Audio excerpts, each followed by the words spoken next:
nanginginig ako. Hello, Jan. Okay, let's read John chapter 3, verse 13 to 17. Can you flash it po? Yan. Sige, sabay-sabay tayo. 1, 2, 3, go! Except the Son of Man.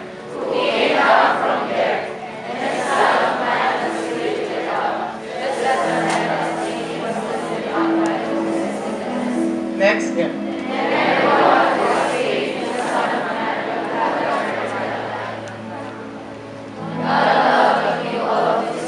So much that he gave his only son, so that everyone who has faith in him will have eternal life and never be God did not send His Son into the world to condemn its people.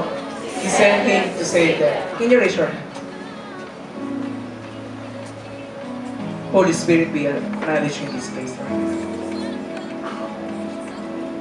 Jesus, sa oras pong ito, Ikaw ang bida. Lord, alisin niyo na po yung alam po namin. Baguhin niyo po itong freshen up, Lord God. Give us something new, Lord God. Today, Father, we are praying for a new revelation of your love, of your faithfulness. And we may lift your name higher and higher and higher and higher this night, Father. Jesus, we confess you are the Lord and Savior of our hearts. Busugin niyo po kami ngayong gabi, Father. This we ask, in Jesus' mighty name we pray. Amen. Palakpakan. Sabi mo sa katabi mo, humanda ka talaga! Okay, take daw. Take daw? What?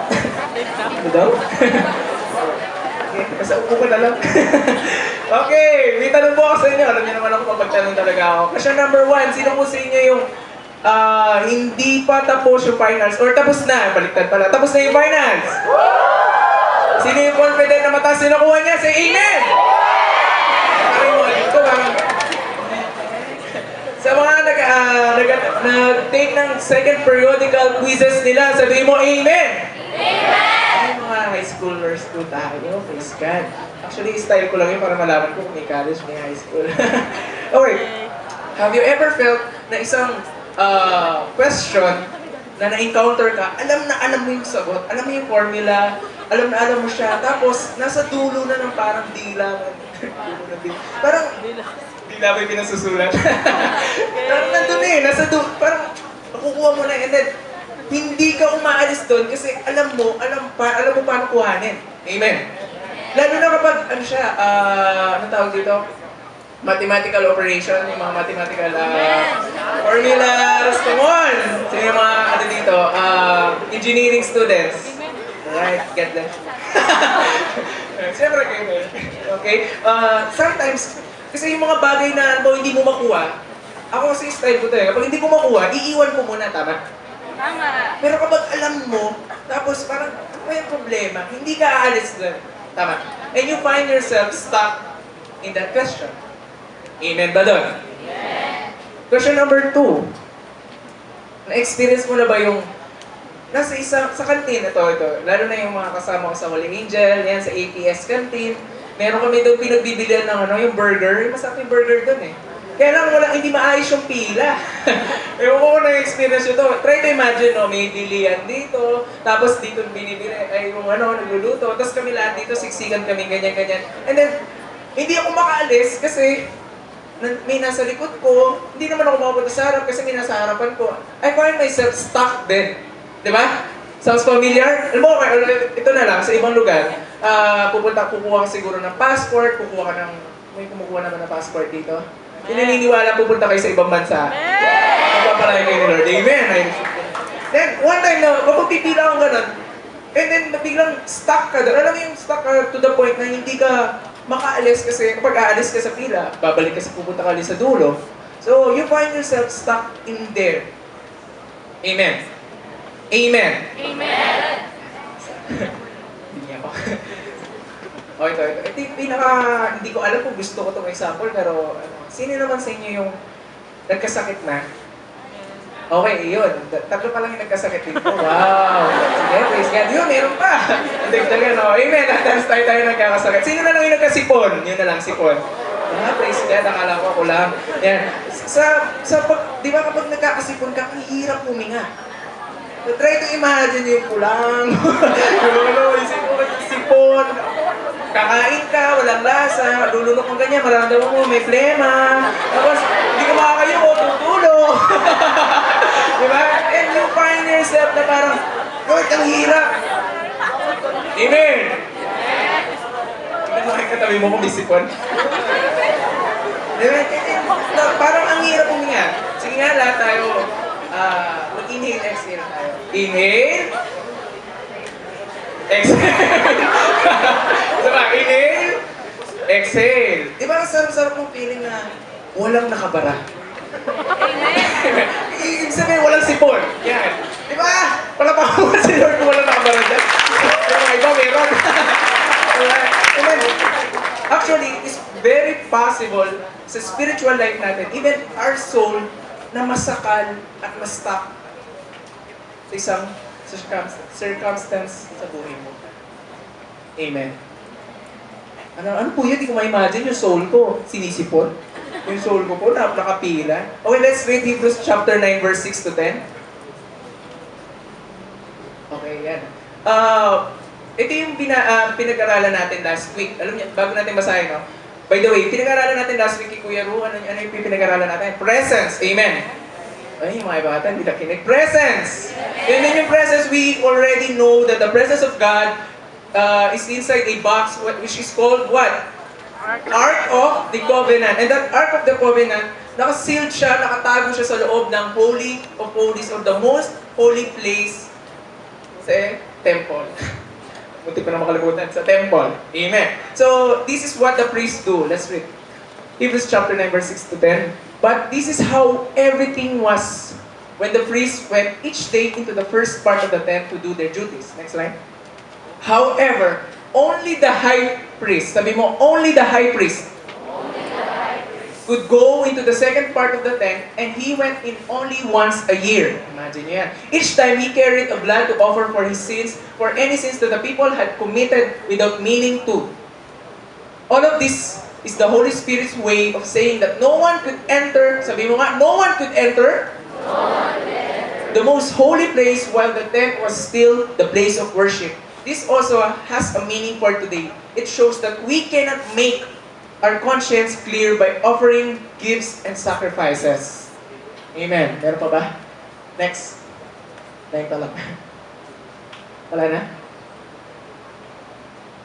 Okay. Wala na. Ayaw. Thank you so much. Okay. Papapatuloy ko siya dito. No? These rules are merely about such things as eating and drinking and ceremonies for washing ourselves, and rules about physical things will last only until the time comes to change them for something better. Amen. Now, natulala kayo, no? Hindi nyo naiintindihan. Sino yung nakaintindi? Kailangan po natin dito na medyo sharp yung, naniniwala ko yung 4th gig celebration natin, sharp yung mind nila. Say Amen! Amen! Ay, sa likod, hindi sharp daw yung mind nila. Sharp ba yung mind niya? Amen! Praise God. So, this is what, ito yung tinatawag natin old system. Sabi mo sa tabi mo, old system. Sa old system, dahil wala ang, puno-puno ng law noon. Nung panahon na yun, imagine nyo, pagkagising mo ng umaga, sasabihan ka ng mama mo, nakatutok yung, imagine nyo na lang, nakaiga kang ganyan, tapos si mama mo nakatutok yung mukha niya. Ay, nakalikin na tapos may utos siya sa'yo, 600 plus na laws. Kunin mo daw ng ano, tapos sinugasan mo na ganyan, tapos iniikot mo to, tapos ganyan-ganyan. Imagine nyo yan. Okay, hindi nyo na-imagine. Okay, good. Good job. So, paano ba yung imagine? Try to imagine, may uutos ako sa inyo. Every day, 600, more than 600 laws. Wow. At bawal ka magkamali. Bawal. Kahit isa lang, bawal.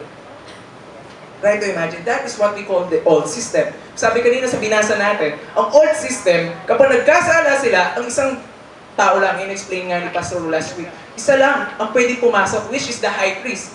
Tama? Yung high priest na yun, nag-offer siya ng sacrifices, ng goat, ng manok, ng baka na pala. Basta yun, mga ino-offer nila, basta kinukuha nila yung dugo. Amen. Ayun yung sa dugo. Tingnan niyo kung ganyan. Sabi niyo ba? Dugo. Okay. Pero totoo yun. Siguro sasabihin niyo sa akin, Kuya Chan, ano ba naman yung tinuturo mo sa akin? Hindi na applicable yan. 21st century na. Ikaw ba? Gangnam style na ngayon. Wala na pong wala na yung old system na yan. Pero, do you believe that this old system still exists in our lives? At itong old system na to, sinasakal ka, nakastuck ka, at hindi mo alam, sumusunod ka pa pala doon. Ano nga ba itong old system na to? Siguro isa ka sa mga tao na masasabi sa akin na, Kuya Chan, graduate na ako dyan. I've been through that. Kilala ko na si Jesus. But I tell you, if ganyan yung mentality mo towards sa law, I assured you, nasa old system ka pa. Eh, ano po yun, nakakatakot mo yun. Siguro parang ganito, mayroon tayong tinatawag na, nung dati na mayroon tayong 5 characters or 5 level ng mga nung Jewish customs na, tradition. Ito ba yan? Hindi ko mabasa. Yun, ranks pala, sorry. May mga ranks tayo. Mayroon tayong tinatawag na Sadducees. Sabi mo sa katabi mo, Sadducees. May slang, Sadducees. Alright, yung mga Sadducees, ito yung mga pinaka-highest, talagang todo to the max na mag-obey sa law. Kung ba sa, sabi niya ni Ate Venus ng first celebration, kung ba sa 10 commandments, 10 out of 10 nasusunod nila. Wow. Sino yung mga tao na, tingnan nyo kung sarili nyo kung baka nandito kayo. Try to reflect. And then, umiikot lang yung buhay nila sa, dapat ganito, dapat ganon. Amen? Hindi, dapat mataas ako. Hindi mo na ako mag-youth kick. Life group, hindi mo na. Dapat mataas yung makuha ko. Dapat ganito, ganyan. Dapat, puro dapat. Yung buhay nila, nasasakal sila na iniikot nila, hindi nila ma-enjoy. Sino naniniwala boring yung buhay na yun? Amen? Tanong nga yung katabi mo, Sadducees ka ba? Or maybe parang Pharisees. Yung mga Pharisees, sino yung matatalino yung mga to Sino yung mga matatalino dito? Kaya lang, plastic sila. Sabi ni Jesus, sila yung mga matatalino, nahiya na sila. Sila, hipokrito sila. Amen. Mahulog ako. Amen. So, sila yung mga tipong tao na magbibigay sila ng pera, papakita nila sa buong mundo. Uhulog nila gano'n. Ano muna sila, ang dami-dami nilang parang papansin. Meron ba kayong napansin niyo ba yung sarili niyo? Huwag na lang iba. Huwag na lang iba. Napansin niyo ba yung sarili niyo na nagiging papansin minsan? Diba? Sila yung mga tao, gusto nila, sila yung pinupuri. They want to exalt God, and yet, yung sarili nila na i-exalt nila. They know the law, memorize nila. Diba pag sa classroom, ako kasi ganito ako nung elementary ako Kung tataas akong kamay ganyan, talagang, alam mo yung pagtayo mo ganyan, medyo kabaka-baka pa, kasi alam mo, ikaw lang yung nakakalam ng tamang sagot. Tapos kung nasabi mo yung sagot, letter A, ma. Diba? Parang, glory to God. Diba? Gaganon mo pa pero totoo lang, lahat ng glory, kinuha mo. Amen. Or pwede siguro parang mga zealots. Yung mga zealots, rebelde to. Ayan, yung mga ayaw na. Sino yung mga rebelde sa mga life group leaders nila? Sinabi ng life group leader mo, 12 o'clock yung life group, dumating ka 1:30. Maaga ka pa sa closing prayer. Kasi darating sila. Alam mo, sabi ng mga klase mo, group project, 1 o'clock na, madaling araw na tanghali. Kita tayo, ganyan. Late naman yung mga to, sigurado, ano naman yung mauuna. Tama? Sounds familiar? Di ba yung parang, okay, hindi, magre-rebelde ako, hayaan ko na lang sila. Diba? At yung mga zealots, yung mga pag nakita nila nagtaas yung imagine ko tuloy na. Kasi dati na nag-rebelde kami, nawala yung, sa Holy Angel, nung Environment Month, July tayo, nawala yung mga straw sa APS. Kasi yung parang, bakit walang straw? Parang ano ka pa di ba? Ikaw pa yung galit, di ba? Lahat na lang nire-rebelde mo. Nagrarally ka. tumaas yung presyo ng piso, di, bagsak, hindi pwede. Nagmanifesto yung crush mo, awal, hindi pwede, ganyan. Lahat na lang, ayaw mo pa magawa ng sarili mong batas, in short. Amen. And yet, they are still under the old system. Yung mga SNS naman, yung mga SNS, sila yung mga grupo ng tao, actually mga lalaki sila lahat, forever manifesto sila. Wow! Oo. So, talagang, gwapo siguro yung mga tao, no? Gwapo ba? Sila yung mga scholar sila, pinag-aaralan nila, kaya lang meron silang pangit na ugali. They are selfish. Tapos familiar na naman, ano ba? Sinabi ng teacher mo, ganitong, sabihan mo ka rin kaklase mo, pa-xerox lang mga kanya, pinipag-testa mo next weekend. Sige po, sabihan ko po, pero ikaw mong mingwang xerox ka, kasi ikaw may minute one kagaling. Diba yung ganyan yung mga SNS Yung mga SNS, gusto nila sila lang, they seclude themselves, they isolate themselves, kasi feeling nila sila lang yung worthy. I'm holier than you. Don't touch me, I'm not touching you. May ganun silang may ganun silang effect na parang... And then the people of the land, yung mga people of the land, ito na yung mga... Walang pakialam, sige, namumula ako.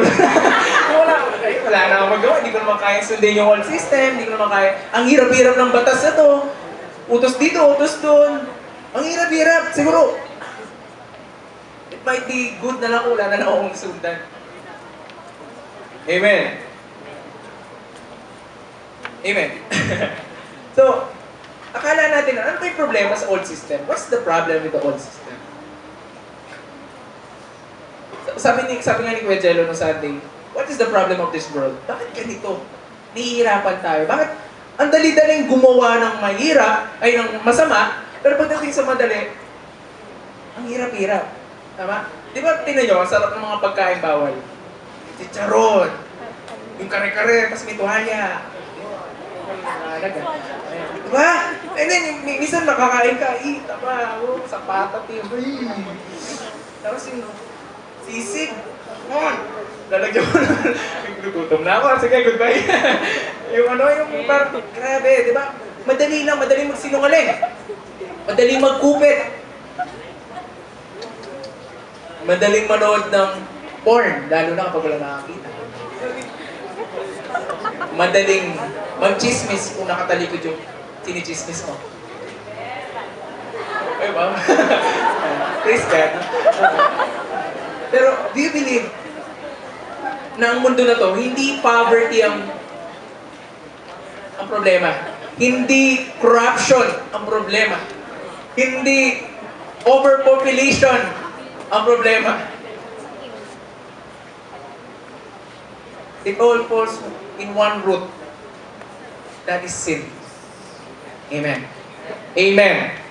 Parang yung mga iba ay maniwala, hindi. Takaw lang talaga ako, di sin niya. I tell you, sin niya. Huwag na natin try to justify, no? Sabi nga ni Kuya Ja kanina, kapag ikaw, if you are trying to figure out a way out of sin, ikaw kapag tinatry mo pang i-justify yan, kung maalis ka sa hindi, kaya ko to. It means you're still under the old system. Kasi hindi mo kakayanin kung ikaw lang. Amen. Hindi mo kaya kung ikaw lang. Siguro sasabihin sa akin, super old na naman po niyan. Panahon na po ng kopong-kopong nga yan. Kuya dyan, wala na po kami sinusundan dyan. I tell you, there are a lot of modern old system laws na sinusunod natin. Bakit? Itim! Kapag gwapo, maputi! Ano ibig sabihin nun? Iskat maputi ako. Dapat, kapag gusto mong masabi ang pasyonista ka, singkaikli ng suot. Amen! Ay, wala. Amen! Yung tingin mo, gusto mong masabihan na sexy ka, kailangan yung suot mo, ganyan. Sabi ko ano dati yung nag-preach ako, babatakan niya dito, lalabas dito, babatakan niya, sa likod naman lalabas, hindi mo alam pa. Girls, are you listening? Dapat ba, para mapansin, kailangan summa cum laude? Kailangan mapansin dito sa society na to. Akin ang pinakaunang 172A. Is that really the way it is? Amen. Magising mo sa umaga. Ang hirap yan. Alam mo yan yung same, uulit ka lang ng uulit at uulit at uulit. Sinisin niyo yung parang, yung may pinagpipray na, bakit po ganun Kuya Chan? Ipagpipray ko na po, tapos mawawala na po yung kasalanan na yun. Tapos babalik na naman. Tapos babalik na naman. Tapos papatawanin na naman ako ni Lord, babalik na naman. Bakit ganun? Bakit po parang nabubulok na po yung mundo? Anger after anger after anger. Mag-a-avenge yung isa, avenger yung isa, avenger yung isa. Yung isa na naman, papatayin niya yung kaklan niya, tapos papatayin niya. Sumusunod-sunod lang. Curse from another curse to another curse passes to generation. And even though you do everything, it won't work. It doesn't work. And sometimes every time, we must admit that it is also our problem. You and I. This is our problem. Sin is our problem. Ang bigat, no? Sige, dito na tayo mag-e-end. Diba? Gusto nyo ba? Dito na tayo mag-e-end. Kasi wala na tayong pag-asa. Makasalanan na tayo. But I tell you, there's a good news. Sabihin mo sa katabi mo, good news. There's an answer. There's a solution to this endless cycle of sin. There's an antidote for this illness. Gusto ko lang illustrate, no? Meron ba kayo Bible? Sino may Bible dyan? Amen? Kung wala kayong Bible, benta nyo yung bahay nyo pag bumili kayo ng Bible, no? Kasi mas importante po yung Bible. Okay, i-passage lang dito, no? Yung sa part na yung Malakay, yung last verse ng Malakay, and then pag nilipat, by the way, Malakay is the last book of Old Testament. And then pag nilipat mo na siya, papupunta na siya sa New Testament. Meron nakasulat dito sa paper, New Testament. Parang lang page lang siya, tapos New Testament. Bibigyan ko lang kayo ng trivia. Do you know that ito, kung gaano kabilis ilipat ito from Old Testament to New Testament, it takes 400 years in the making. Imagine nyo yan, 400 years, tahimik lang si Lord. Ibig sabihin, in 400 years na to, imagine nyo, walang sinulat, walang sinabi nagsalita si Lord. Diba? Lang ko lang, no? And yet, sinabi ni Lord, I will provide an answer. That very night, in 400 years of God in silence, may isang baby boy na pinanganak.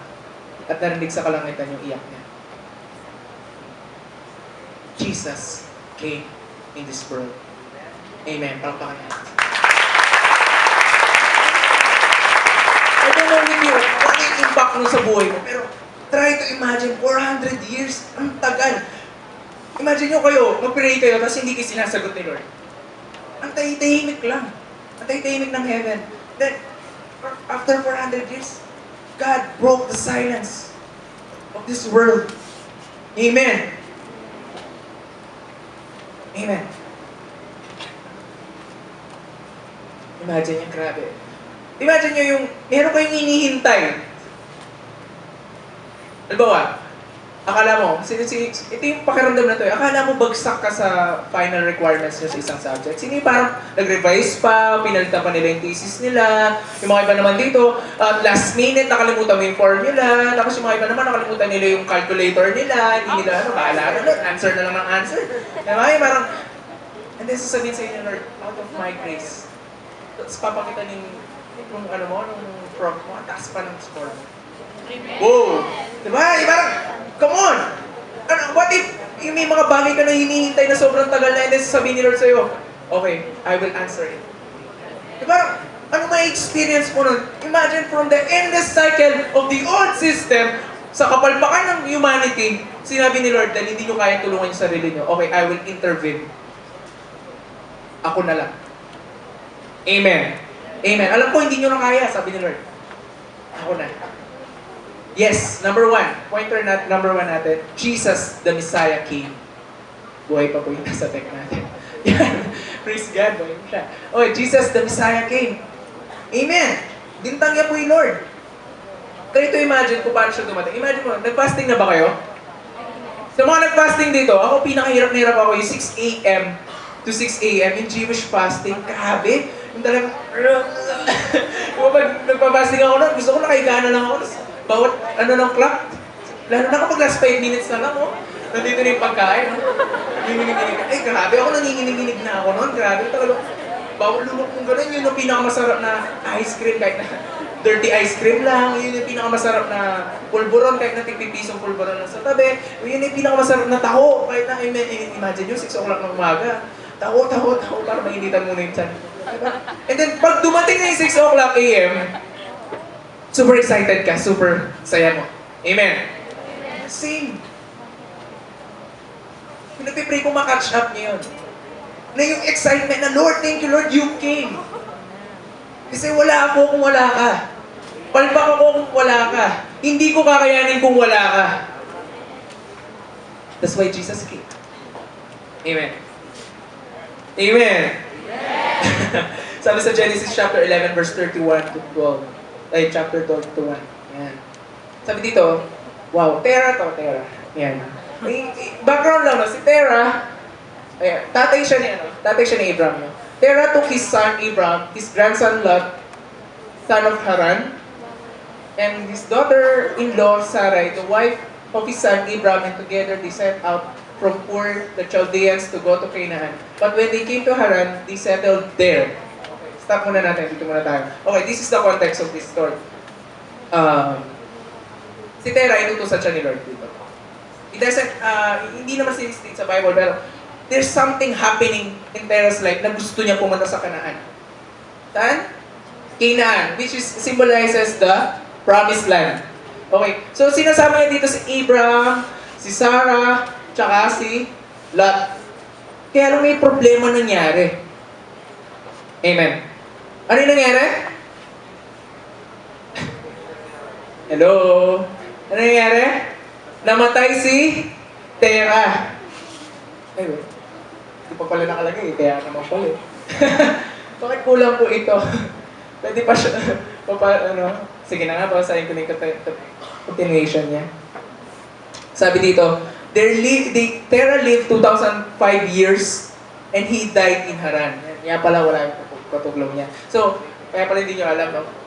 Talagang magaling na listener kayo, at saka reader. Yan, sige. Palampakan naman natin si Lord doon. Yan, salamat Kuya Carl. By the way, na-appreciate ko si Kuya Carl siya yung gumawa po ng PowerPoint ko. Nevertheless, let's go back to the story. Yun nga po, dumating sa point na si Abraham, nagulat siya, sabi niya, what will I do? Ang tatay ko, ang pangarap niya para sa amin, pumunta sa promised land.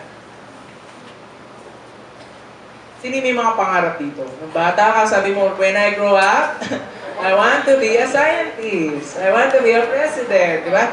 We usually do that. We usually dream for that. Amen. Amen. Amen. Kaya lang, may point sa buhay natin na stuck tayo. May point sa buhay natin na parang wala na tayo. May point sa buhay natin na parang kang nadapa sa putikan. And hindi mo alam kung paano kang tatayo. Again, as I have said, ang good news natin, Jesus came. Sabi sa Genesis chapter 12, verse 1, the Lord had said to Abraham, kasunod lang po ito nung kanina, go from your country, your people. Ano sinasabi ni Lord dyan? Umalis ka na dyan sa pagkakabara mo dyan. Amen. Amen. I will push you away. Umalis ka dyan. Pursue. Ano yung pangarap mo? Amen. Amen. Talagang natutulog na kayo. Gusto niyo mag-jumping jack dyan? Papatayuin ko kayo. And then, sometimes ganun tayo eh. Sometimes may point sa buhay natin na wala na, stuck na tayo. And then pag dumating si Jesus, diba, you remember the first day na tinanggap mo si Lord? Sige nga, try to imagine. Sige, imagine nyo muna. Yung first day na tinanggap mo si Lord with receptive heart. It turns everything upside down. Pinalitan ni Lord yung, kung dati rebelde ka, dati maldita ka, Dati selfish ka, self-centered ka. Ngayon, binago ka na ni Lord.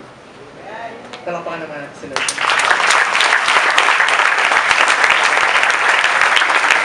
Just like how strange and unexpected He came in this world. Same as how He entered your life unknowingly in your sight. And yet obviously in your life. Amen. Nasabi ko na dito sa binasa ko, kung kaya hindi mo nakita literal si Jesus na nandyan dumating. Obvious na obvious siya dumating sa buhay mo kasi nagbago ka. Pinalitan na niya yung dating ikaw. Hindi, yung tingnan mo ngayon katabi mo kung siya pa yung, tingnan mo kung nakasibangon pa ba yan.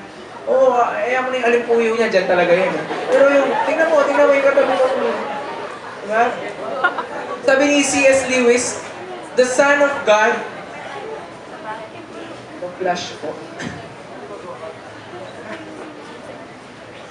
And the Son of God became a man to enable men to become sons of God. Sa Tagalog, para maintindihan nyo, ang anak ng Diyos naging tao para ang tao maging anak ng Diyos. Amen! Ganun katindi yun! Huwag mo na-underestimate yung pagdating ni Lord Jesus sa buhay natin. That's why God has forgiven your past, your present, and your future. Hindi mo pa ginagawa yung kasalanan, pinatawad ka na niya. Di ba matindi yun? When Jesus entered your life, you will not be the same again. Sabi nga ni Max Lucado, ganito lang, dalawa lang yan. Kapag nakita mo yung cross, is either you will love God more, or you will hate God more. Pero walang nakakita sa cross na same pa rin siya after. Ganun ka powerful yung cross. May impact agad. Amen! Yes, He came. Just when you are hopeless, clueless, and helpless, He came. Palabakan po natin si Lord. Kung naiintindihan nyo na talaga, sabi na, ayun yung prayer mo, yung makashak nyo. Matinding-matindi yun, nagbago yung course ng history ng buong mundo dahil sa pagdating niya. Number 2, Jesus, the Messiah, conquered. Amen. Amen. Sabi ni Jesus, if attendance wasn't enough, let me give you victory. Kung yung presence ko lang hindi pa enough para ma-convince ka na panalo ka na, sige, i-overcome ko lahat ng mga problema mo. I-conquer ko yan, papakita ko sa'yo, it is done! It is finished! Wala nang kwenta yan! Huwag ka na mag-worry, sabi ni Lord. Amen. Is it your family? Broken-hearted ka ba dahil sa family mo? Sabi sa Revelation chapter 21 verse 5. Yeah. Sabi niya dito, He was seated on the throne said, I am making everything new. Kahit na palpak na yan, kahit na broken na yan, kahit na mukha nang wala ng kwenta, parang, Lord, napaka-imposible na, I tell you, God is saying to you right now, I can make all things new. Amen. Is it healing? Sino na ba yung healing dito? Come on. Healing. Yan. Mga healing. Sabi sa Jeremiah chapter 33 verse 6. Can we flash? Sabi niya dito, behold, I will bring it health and healing. I will heal them and reveal to them the abundance of peace and truth. Amen. In Jesus' name, you are healed. Ganyan katindi mo. In Jesus' name. Sa school, yan, sa amin, sa All Angel, enrollment na next week. Romans chapter 10, verse 13. Sabi dito, chapter 10, verse 13, Romans. Wala siya? Okay. Sabi dito, all who call out to the Lord will be saved. Ano yung problema mo? Ano yung kapangangailangan mo? Ano yung kailangan mong bayaran? God will save you from that. Amen! Amen! Ano very evident ko ito sa buhay ko, no? Hindi ko alam kung paano sa inyo ito. I just want to testify what God has been doing in my life for the past few months.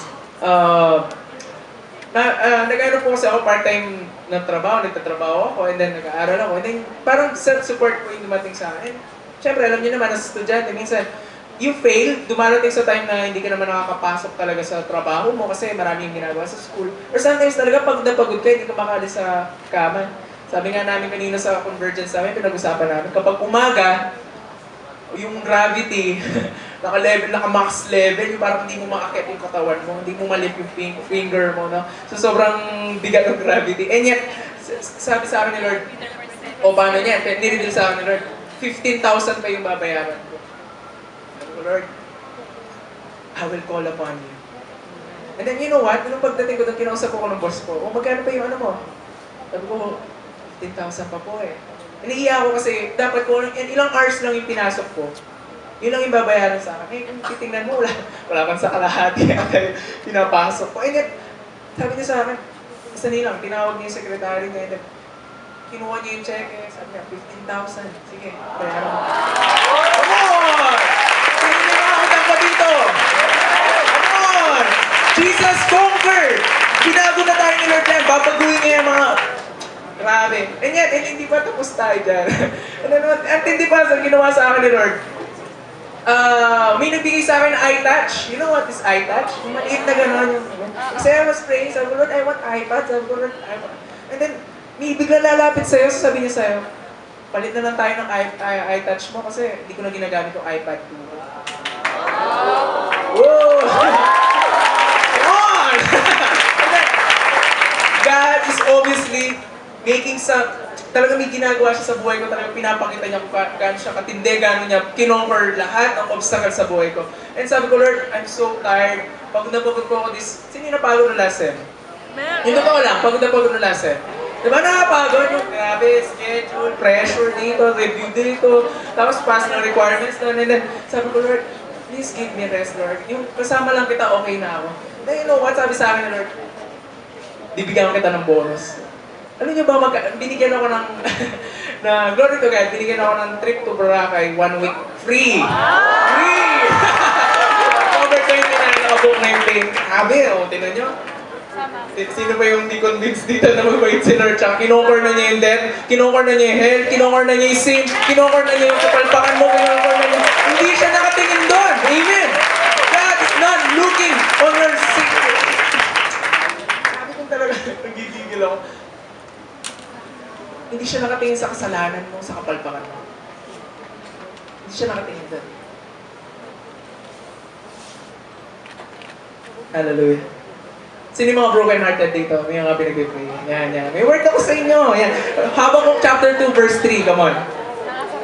Nandyan po ba? Habakkuk chapter 2, verse 3.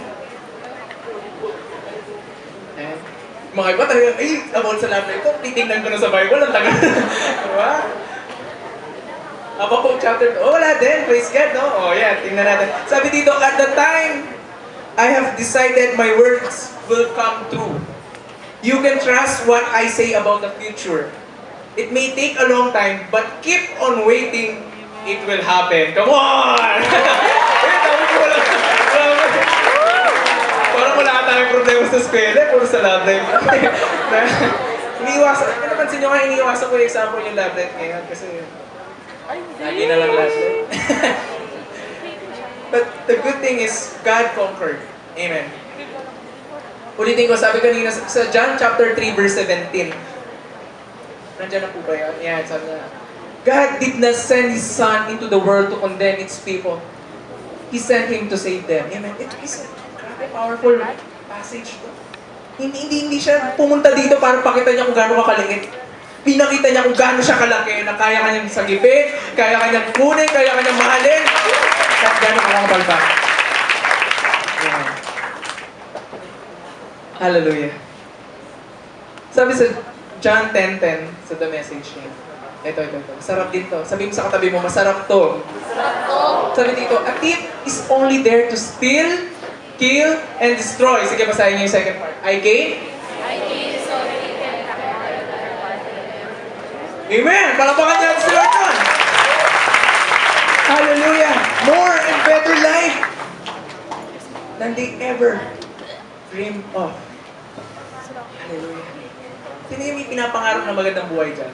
Amen! Pero sabi ni Lord, wala pa yan. Much better yung pangarap ko para sa'yo. Much better ang pangarap ko para sa'yo. If God does not, hindi ka niya iiwan ng ganyan ka lang. Kung si Lord dumating siya sa buhay mo, Jesus did not just came, He overcame everything na obstacle sa buhay. Tapos may sinasabi niya, it is done. Ngayon nalaman niyo na kailangan maset set free tayo sa old system kasi si Jesus dumating na siya.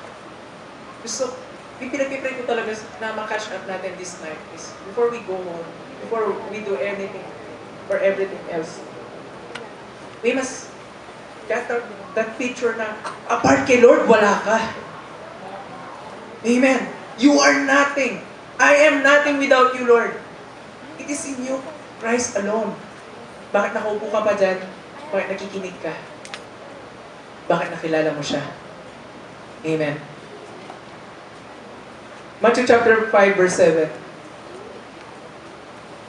Sige po, let's stand up. 17 ba yun?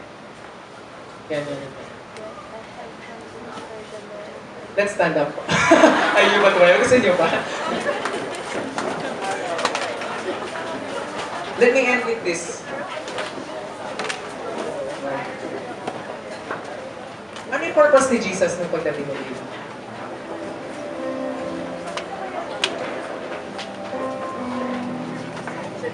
What is His purpose? Amen. Sabi dito, don't think that I have come to destroy the law of Moses or the teaching of the prophets. I have come not to destroy their teachings, but to give full meaning to them. Si Jesus, hindi siya dumating dito to destroy it, to violate it, to abolish the law. No. Batas yan, binigay niya yan. Hindi niya ma-violate yun. Hindi niya hayang masira yan. Siya yung nagbigay nun. Ano ba sinasabi sa law? Ang sabi sa law, sino yung nagkasala, kailangan mamatay. And yan sabi niya dito sa verse na to.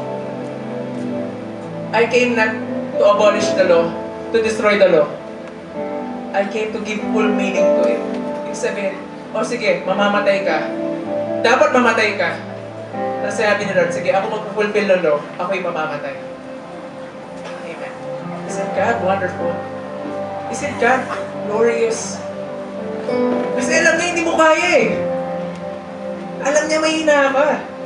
Now whatever you will do, whatever things that you will strive of, kahit anong klaseng aspeto yan sa buhay mo, papalpak at papalpak ka pa rin. I remember,